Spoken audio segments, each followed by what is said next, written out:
नमस्कार, मैं दीपक शर्मा और मेरे YouTube मंच पर आपका स्वागत है। दोस्तों, मुसीबत सिर्फ एक तरफ से नहीं आती, कभी कभी मुसीबत चारों तरफ से आती है और कुछ ऐसा ही हाल प्रधानमंत्री मोदी जी का है। आजकल मोदी जी जिधर भी नजर उठाकर देखते हैं तो या तो कोई राजनीतिक शत्रु सामने खड़ा हुआ है या कोई पुराना सहयोगी जो दुश्मन बन गया वो खड़ा हुआ है या कोई अपनी ही पार्टी का बागी खड़ा हुआ है। और हाल ये है कि बीजेपी ने जो अपना असेसमेंट कराया है 2024 के चुनाव को लेकर, ऐसा कहा जा रहा है कि बीजेपी के थिंक टैंक मानते हैं, बीजेपी के जो स्ट्रैटेजिस्ट हैं वो मानते हैं कि शायद इस बार जो हाल है, जमीनी सच है कि कहीं मोदी जी 2024 में 272 के नीचे ना आ जाए। यानी मोदी का 272 का मेजॉरिटी मार्क टच करना, छूना बीजेपी को ही मुश्किल लग रहा है। और ऐसी स्थिति में मोदी जी के चाणक्य अमित शाह ये मैदान में उतरे हैं और ऐसा कहा जा रहा है, मेरे सूत्र बता रहे हैं कि अमित शाह आजकल मोदी जी के लिए प्लान बी बनाने में व्यस्त है। वो एक प्लान बी तैयार कर रहे हैं। अब अमित शाह का जो ये प्लान बी है वो यही है कि अगर 2024 में मोदी जी मेजॉरिटी मार्क से नीचे आते हैं, बहुमत से नीचे खिसकते हैं, अगर वो 225, 235, 215 इतनी सीटें लाते हैं तो 40-50 सीटें कौन उनको देगा? ये 40-50 सीटों की व्यवस्था कौन करेगा? उनको बहुमत के मार्ग पर कौन ले जाएगा? सरकार कौन बनवाएगा? अमित शाह का जो प्लान बी है वो यही है कि 40-50 सीटें कौन देगा, कहां से आएंगी, उसी की व्यवस्था कर रहे हैं। यही प्लान बी है। लेकिन जो बिग क्वेश्चन है, जो बड़ा सवाल है वो ये है कि क्या मजबूरी में, एक मजबूर हाल में, क्या इस देश में कोई नेता मोदी जी की मदद करेगा? इसी पर से आज पर्दा हटाने जा रहा हूं। अब यूं तो हर महफिल में मोदी जी ऐलान कर रहे हैं कि इस बार भी भाजपा 300 पार जाएगी, यानी इस बार भी वो सरकार बहुत आसानी से बनाएंगे। लेकिन अंदर की स्थिति मैंने आपको बता दी है कि इंटरनल असेसमेंट ये है कि 272 के नीचे मोदी जी आ रहे हैं और शायद उनके पास वो नंबर, वो संख्या ना हो कि वो अपने बूते सरकार बना सके। और यही प्लान भी है जिस पर मैंने कहा कि पर्दा हटाऊंगा। लेकिन दोस्तों, पहले ये समझते हैं कि नौबत आई कैसे, बीजेपी फंस कैसे गई, मोदी जी का जो रथ है वो कैसे रणभूमि में फंस गया, क्यों नहीं वो 272 टच कर पा रहा, ऐसा क्यों लगता है चाणक्य को, ये नौबत क्यों आई? मुझे चंद सेकंड दीजिए, ये तस्वीर दिखाता हूं और फिर हम बड़ी खबर की तरफ बढ़ेंगे। अब दोस्तों, अगर आप देश का राजनीतिक मानचित्र देखें, जो ये जो मध्य भारत का इलाका है जहां चुनाव होने वाले हैं, यानी जो सेमीफाइनल जहां होने वाला है, छत्तीसगढ़, मध्य प्रदेश और राजस्थान और तेलंगाना अगर जोड़ दीजिए तो 4 राज्य, हालांकि मिजोरम भी है, लेकिन मैं बात कर रहा हूं इन 3 राज्यों की, हिंदी पट्टी की, जो बीजेपी के मजबूत किले हैं। अब मैं क्या कहूं, जो गोदी मीडिया है, गोदी मीडिया के जो सर्वे हैं वो मध्य प्रदेश जैसे मजबूत किले में मोदी जी को पीछे दिखा रहे हैं, हारते हुए दिखा रहे हैं। राजस्थान में आपको पता है तलवारें खींची हुई हैं, वसुंधरा बागी हो गई हैं। और छत्तीसगढ़ का कोई जिक्र इसलिए नहीं कर रहा है क्योंकि छत्तीसगढ़ में बीजेपी का चैलेंज ही नहीं। सवाल इस बात का है कि ये जो 65 सीटों वाली लोकसभा की जो 65 सीटें हैं, जहां पिछली बार स्वीप किया था मोदी जी ने, अगर इस बार विधानसभा वो हारते हैं जैसा कि सर्वे बता रहे हैं, तो फिर लोकसभा में क्या होगा? अगर हिंदी पट्टी ही फंस जाएगी, हिंदी हार्टलैंड जो बीजेपी का गढ़ है वही घिरा हुआ है, तो फिर सीटें कहां से आएंगी? Point number 1। एक और पॉइंट आप इसे कह सकते हैं पॉइंट नंबर 2, और उत्तर प्रदेश। अब उत्तर प्रदेश को तो गढ़ माना जा रहा है, जब से वहां योगी जी ने शपथ ली है तब से मोदी जी का गढ़ माना जा रहा है उत्तर प्रदेश, यानी गुजरात के बाद सबसे मजबूत जमीन बीजेपी की। लेकिन जिस तरह से एक के बाद एक बीजेपी चुनाव हारती चली गई, बाई इलेक्शंस हारती चली गई, मैनपुरी हार गई बुरी तरह से, खतौली हार गई, मुजफ्फरनगर के पास एक मजबूत गढ़ वो हार गई, घोसी में बुरी तरह हार मिले भी हाल में, और तो और जो पंचायत चुनाव हैं उसके जो उपचुनाव हैं वो भी हार गई। यानी चुनाव दर चुनाव बीजेपी हार का सामना करती गई डबल इंजन सरकार में। यूपी में 80 सीटें हैं। मैं ये नहीं कह रहा हूं कि बीजेपी की बुरी हार होने वाली यूपी में, लेकिन अगर 20-25 सीट भी उत्तर प्रदेश में फंस गई, हो सकता है, जो संकेत मिल रहे हैं, तो मोदी जी की 272 की गणित यहां भी गड़बड़ाएगी यूपी में। पॉइंट नंबर 3 कि आरएसएस को, बीजेपी को, रणनीतिकारों को, चाणक्य को क्यों लग रहा है कि मोदी जी इस बार 272 मेजॉरिटी मार्क टच नहीं कर पाएंगे? ऐसा क्यों लगता है? ऐसा डर क्यों है? उसकी एक और वजह है, ये जो 4 राज्य आप देख रहे हैं, 4 बिग स्टेट्स, जी हाँ, महाराष्ट्र, कर्नाटका, बिहार, बंगाल, ये जो 4 राज्य हैं, कुल मिलाकर 158 सीटें, ये चारों राज्य कहीं ना कहीं मोदी जी के लिए बड़े भाग्यशाली साबित हुए। 14 में भी, 19 में भी। और मोदी जी ने 19 में तो गजब कर दिया। महाराष्ट्र में 48 में से 41 सीट ले गए, कर्नाटक में 28 में 26 सीट ले गए, बिहार स्वीप कर गए 40 में से 39, और बंगाल जहां पर बुनियाद नहीं थी बीजेपी की, वहां से भी 18 सीट ले गए। अब इत्तेफाक देखिए, दुर्भाग्य देखिए कि महाराष्ट्र में उद्धव ठाकरे जो साथी थे, साथ छोड़ दिया मोदी जी का, या मोदी जी ने उनसे साथ छुड़ा लिया, जो भी है। बिहार में नीतीश कुमार जी ने साथ छोड़ दिया, सहयोगी चले गए। कर्नाटक में बुरी हार हो गई, और बंगाल में बीजेपी ही बिखर गई। यानी कहाँ तो 124 सीटें जीती थी इन 4 राज्यों में। अब आप ही अंदाज़ा लगाइए कि यहाँ क्या होने वाला है। गिनती 272 की मेजॉरिटी मार्क की इन 4 राज्यों में भी गड़बड़ा रही है। अब दोस्तों, मैं केरल, तमिलनाडु, ये सब के तो मैं जिक्र ही नहीं कर रहा, मैं बहुत डिटेल में नहीं जाना चाह रहा हूँ। मैं सिर्फ इतना आपको बताना चाह रहा हूँ कि बीजेपी को ऐसा लगता है कि इस बार 272 मेजॉरिटी मार्क को टच करना, बहुमत की सरकार बनाना मोदी जी के लिए मुश्किल होगी, या यूँ कहें सरकार बनाना मुश्किल होगी। उसकी वजह यह है कि जो असेसमेंट हैं, जो इंटरनल असेसमेंट है, और बीजेपी के असेसमेंट बड़े एक्यूरेट होते हैं। उनको लगता है कि 225 के आसपास सीटें आ सकती हैं। हालांकि ये भी फिगर बहुत लोग इसको भी स्वीकार नहीं करते, एडमिट नहीं करते। लेकिन अगर 225 सीटें हैं +-10, यानी 215, 235 अगर आप जोड़ लीजिए, तो बहुमत की सरकार बनाने में, यानी सरकार बनाने के लिए मोदी जी को फिर भी 40-50 सीटें चाहिए होंगी। और इसी सीटों की व्यवस्था करने के लिए एक नई व्यू रचना, एक नया खेल रच रहे हैं, एक नई बिसात बिछा रहे हैं मोदी जी के चाणक्य।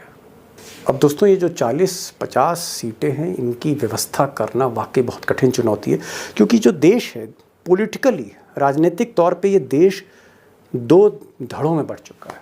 एक धड़ा मोदी जी के साथ है, एक धड़ा राहुल गांधी के साथ है। यानी कुछ पार्टियां एनडीए के साथ चली गई और बाकी पार्टियां इंडिया अलायंस के साथ चली गई। तो एक तरफ इंडिया है, दूसरी तरफ एनडीए, और यही मुकाबला इस बार चुनाव को बहुत इंटरेस्टिंग बनाने जा रहा है। कांटे की टक्कर देखने को मिलेगी। अब सवाल यह है कि जहां देश बढ़ चुका हो एनडीए और इंडिया में, वहां पर व्यवस्था कैसे करें 40-50 सीटों की। अब यहां पर एक चीज मैं ऐड करूंगा कि 3 ऐसे मुख्यमंत्री हैं, 3 बिग स्टेट्स के ऐसे मुख्यमंत्री हैं, 3 मुख्यमंत्री जो ना मोदी जी के साथ खड़े हैं, ना वो एनडीए में शामिल हैं, और ना ही वो राहुल गांधी के साथ खड़े, ना ही वो इंडिया में शामिल है। ये वो लोग हैं जो खुद को न्यूट्रल बनाते हैं, तटस्थ बताते हैं। यहीं पर निगाह है अमित शाह की, चाणक्य की, और यहीं पर मोदी जी अपना दांव खेल रहे हैं 2024 का प्लान बी। अब दोस्तों, ये जो 3 मुख्यमंत्री हैं जो अपने को न्यूट्रल बताते हैं, ना इंडिया की तरफ ना इंडिया की तरफ, किसी तरफ नहीं है, उनमें सबसे प्रमुख है आंध्र प्रदेश के चीफ मिनिस्टर, जी हाँ, जगन मोहन रेड्डी। YSRCP इनकी पार्टी का नाम है, इनके पिताजी के नाम पे। पहले कांग्रेस में थे, कांग्रेस से टूटकर इन्होंने नई पार्टी बनाई और बहुत ताबड़तोड़ इनिंग्स खेल रहे हैं। 25 सीटों में से पिछली बार 22 सीटें लेके आए थे YSR। हालांकि आज की तारीख में ज़मानत पर हैं, जी हाँ, ज़मानत पर हैं ये मुख्यमंत्री। ED और CBI के तमाम केसों में फंसे हैं, और यही दुखती रग मोदी जी ने पकड़ रखी है इनकी। जगन मोहन रेड्डी। नंबर 2 पे उड़ीसा के मुख्यमंत्री हैं, BJD इनकी पार्टी है, नवीन पटनायक इनका नाम है, और आज की तारीख में बहुत ही एक्सपीरियंस चीफ मिनिस्टर हैं, बहुत ही सफल चीफ मिनिस्टर हैं। 21 सीटें उड़ीसा में हैं 12 सीटें पिछली बार जीती थी। इस बार लोग कह रहे हैं कि नवीन पटनायक हो सकता है 12 से की जगह 20 सीटें लेके आ जाएं। बहुत ज़्यादा मजबूत हुए हैं, इन पर भी नज़र है। और क्योंकि नवीन पटनायक को हमेशा केंद्र सरकार से अपने राज्य के लिए मदद चाहिए होती है, पैसा चाहिए होता है राज्य के लिए, इसलिए हमेशा केंद्र की तरफ झुके रहते हैं। तो नवीन पटनायक पे वैसे भी डोरे डाल रहे हैं और टाइगर इस पर ज़्यादा रोशनी डालेंगे। मुख्यमंत्री नंबर 3 तेलंगाना, ये भी अपने को तटस्थ बताते हैं। केसीआर नाम है, के चंद्रशेखर राव। 17 सीटें हैं लोकसभा की यहाँ पर। पिछली बार बीआरएस ने 9 जीती थी। और आप कह सकते हैं कि केसीआर यूं तो इंडिया अलायंस के साथ थे, लेकिन उनके साथ बीच में एक हादसा हो गया। उनकी जो बेटी है उसको ईडी ने दबोच लिया, और ये खेल हो सकता है गुजरात लॉबी का। और जब से इनकी बेटी ईडी के चंगुल में फंसी है, ये भी कहीं ना कहीं अमित शाह से बात करने लगे हैं आजकल केसीआर। कुल मिलाकर अगर आप देखें, इन 3 राज्यों में 63 सीटें, 63 सीट्स हैं। बीजेपी आंध्र में और तेलंगाना में कोई बहुत बड़ी ताकत नहीं है। उड़ीसा में थोड़ी बहुत ताकत है, पिछली बार कुछ सीटें जीती थी। इन 63 सीटों पर अमित शाह की निगाह है, जहां पिछली बार 43 सीट्स इन 3 मुख्यमंत्रियों ने जीती थी। Plan B. अब दोस्तों, बिसात तो अच्छी बिछाई है मोदी जी के चाणक्य ने, और कागज पर जो अमित शाह का प्लान है बड़ा ज़बरदस्त लगता है। लेकिन ज़मीनी हकीकत क्या है? क्या वाकई मोदी जी अगर 272 के नीचे आए, मोदी जी अगर मजबूर हुए, तो उस मजबूरी में क्या ये तीनों मुख्यमंत्री साथ देंगे, या इन 3 में से 2 देंगे, 3 में से 1 देंगे, या कोई साथ नहीं देगा और मोदी जी सरकार नहीं बना पाएंगे? मुझे लगता है कि ये एक ऐसा सवाल है जिसका जवाब देने के लिए एक तो ज़मीनी हकीकत आपको पता होनी चाहिए, और फिर जिगर भी होना चाहिए इस दौर में मोदी जी के बारे में सच बोलने का। और मुझे लगता है टाइगर से बेहतर कोई नहीं हो सकता।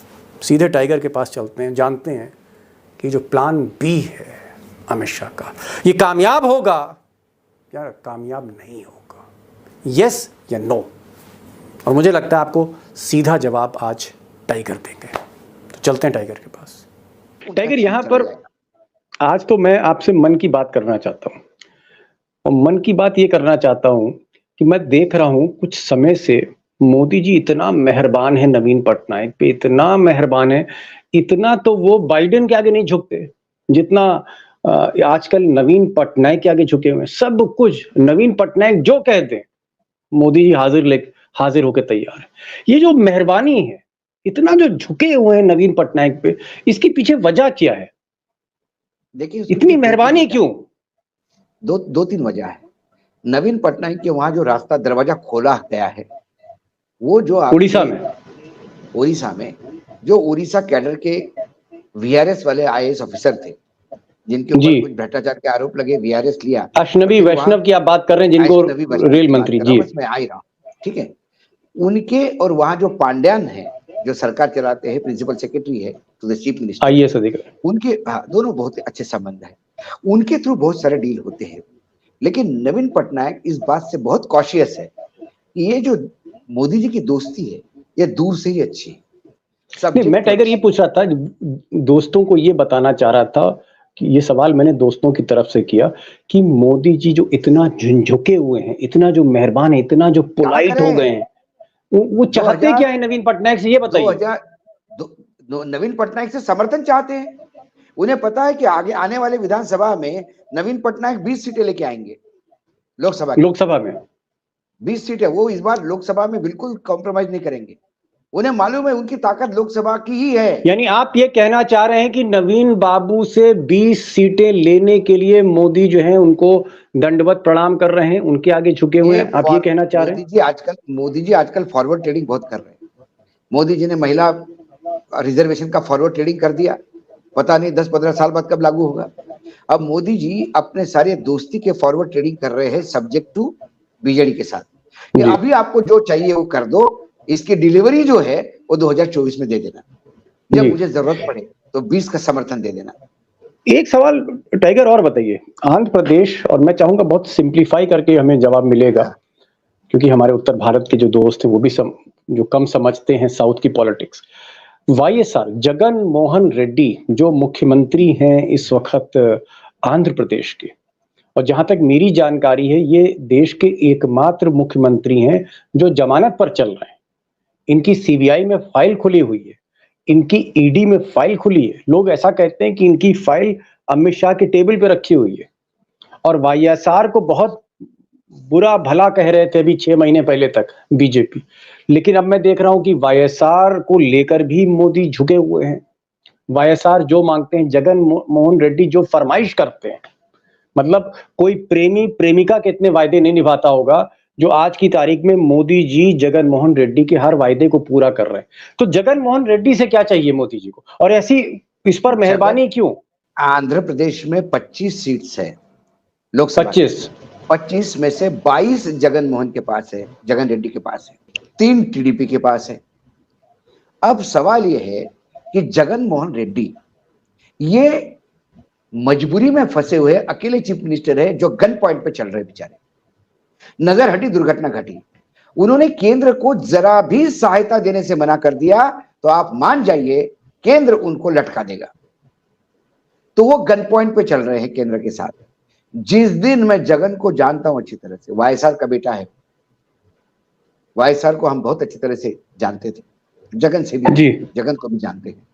जिस दिन जगन को ये लगेगा कि ये गुजराती परेशानी में फंस गए हैं, जगन पहला काम करेगा, ये परेशानी और बढ़ाएगा।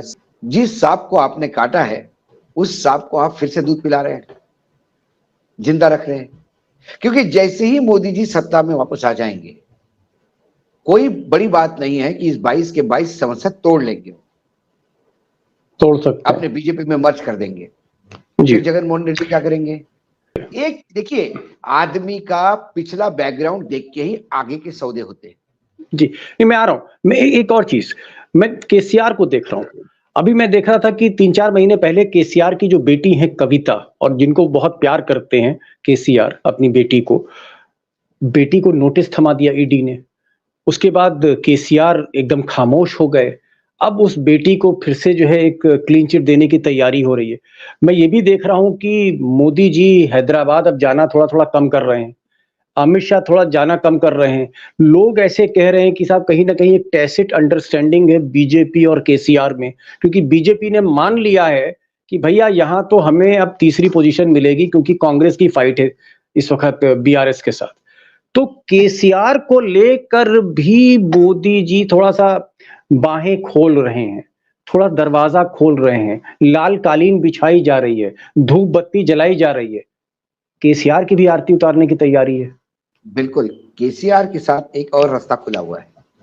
जो केसीआर का ऑफिशियल पार्टनर और बीजेपी का अनऑफिशियल पार्टनर एआईएम, ओएसी, एमआईएम, वो जो है वो रास्ता खुला हुआ है।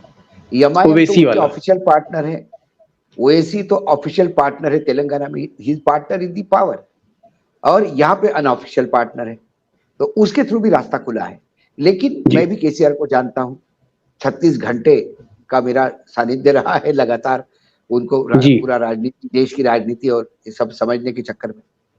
तो केसीआर भी गन पॉइंट पे है। केसीआर बार बार एक ही बात करता है कि ये आदमी विश्वास लायक नहीं है। विश्वास मोदी जी के लिए, जितनी भी मोदी जी के लिए, उन्होंने कहा कि ये बिल्कुल विश्वास लायक नहीं है, ये इतने बड़े वाले फ्रॉड है कि इनको, यदि मैंने ये वाटर का स्कीम मैं समझाया इनको कि मेरे राज्य में लागू कर रहे थे, ये गए पूरे देश में लागू किया, एक पैसा मुझे नहीं दिया, मेरे पैसे फाइनेंस कमीशन ने, मतलब नीति आयोग ने बोलने के बाद भी नहीं दिए वो। लेकिन क्या हुआ, कविता को रडार पे लेकर, देखिए एक बात हमेशा याद रखिए दीपक भाई, आपके साथी कौन हो सकते हैं? क्राइसिस में आपको वही साथ दे सकते हैं जो आपके मित्र हैं। गन पॉइंट पे आपने किसी की मदद ली, गन पॉइंट पे आपने किसी को कुछ करने के लिए मजबूर किया, आप क्राइसिस में आने के बाद वो आपके क्राइसिस को और बढ़ाएंगे, क्राइसिस कम नहीं करेंगे। तो आप ये कहना चाह रहे हैं कि अगर आप किसी को ब्लैकमेल करके या किसी को माथे पर बंदूक रख के अगर आप समर्थन मांग रहे हैं तो मजबूरी में तो साथ दे देगा, लेकिन जैसे ही विकल्प खुला हुआ नहीं देगा। यहीं पर टाइगर मेरा सवाल है, आज उसकी मजबूरी है, जब आपकी मजबूरी होगी तो उस मजबूरी का फायदा वो उठाएगा। मैं वही सवाल करने जा रहा हूं। मान लीजिए कि 2024 के बाद अगर एक बराबर की टक्कर होती है, कांटे की टक्कर होती है इंडिया अलायंस और एनडीए में। मोदी और राहुल गांधी के बीच में कांटे की टक्कर होती है। अगर इंडिया अलायंस वो नंबर उनके पास नहीं होते हैं, तब तो मैं मानता हूं कि चाहे केसीआर हो, चाहे नवीन पटनायक हो, चाहे फिर वो जगन मोहन रेड्डी हो, चाहे और पार्टियां हो जिन पर मुकदमे, वो फिर मोदी जी के साथ जाएंगी, क्योंकि और उनके पास विकल्प नहीं। लेकिन अगर विकल्प खुला हुआ है, अगर ऑप्शन है कि हम इधर भी जा सकते हैं, हम उधर भी जा सकते हैं, हम मोदी के साथ भी जा सकते हैं, हम राहुल के साथ भी जा सकते हैं, अगर ये विकल्प खुला, ये ऑप्शन है, तो फिर केसीआर क्या करेंगे, मैं ये जानना चाह रहा हूं। और जगन मोहन रेड्डी क्या करेंगे? केसीआर मोदी के खिलाफ जाएंगे, जगन मोहन रेड्डी पहले आपको डील यही करना है ना कि आपको हमको ईडी और सीबीआई से मुक्त करना है, कर देगा कोई भी। और यदि नहीं तो मोदी के साथ क्यों नहीं जाएंगे, मैं यही पूछना चाह रहा हूं। मोदी इतने बुरे नेता हैं? विश्वास, सवाल बुरा अच्छा का नहीं होता। कल जो बुरा है वो अच्छा भी हो सकता है, लेकिन जबान की कीमत, मोदी जी ने कभी जबान रखी ही नहीं। जिसको पास लिया उसकी सीढ़ी बना के ऊपर चढ़ गए। जिस बाल ठाकरे ने मोदी जी को बीजेपी में बचाया, उसी के बेटे को बर्बाद करने पे तुले हुए हैं मोदी जी। अकाली दल देखिए, मोदी जी किसी को नहीं छोड़ते। आज जरूरत है तो पास में बुला लिया, कल का आप इसके देख लीजिए। इससे बढ़िया एग्जाम्पल नहीं है बिहार के रामविलास पासवान जी के पार्टी का। रामविलास जब थे तो रामविलास जी को अपने पास में बिठा के करते थे, क्योंकि उनको रामविलास जी की जरूरत थी। रामविलास जी के डेथ के बाद उसके बेटे को हाशिए पे लगाया, भाइयों को साथ में रखा। और जब पता पड़ा कि ये बेटे के बगैर कुछ काम नहीं होगा, बेटा ज्यादा भारी पड़ रहा है, तो बेटे को भी साथ ले लिया और सबको साथ ले लिया। कल भाइयों को जूता मार के भगाने की टाइम आया तो बेटे को रखेंगे, उसको रखेंगे। ये तो शुद्ध रूप से व्यापारी है जी, हमेशा प्रॉफिट का काम। टाइगर, एक सवाल का जवाब, और मेरा एक और सवाल का जवाब, और मुझे लगता है समय भी हो रहा है और दर्शक भी चाह रहे होंगे। सवाल ये है कि अभी तक मोदी जी को टाइगर, हमने बहुमत की सरकार चलाते हुए देखा है। वो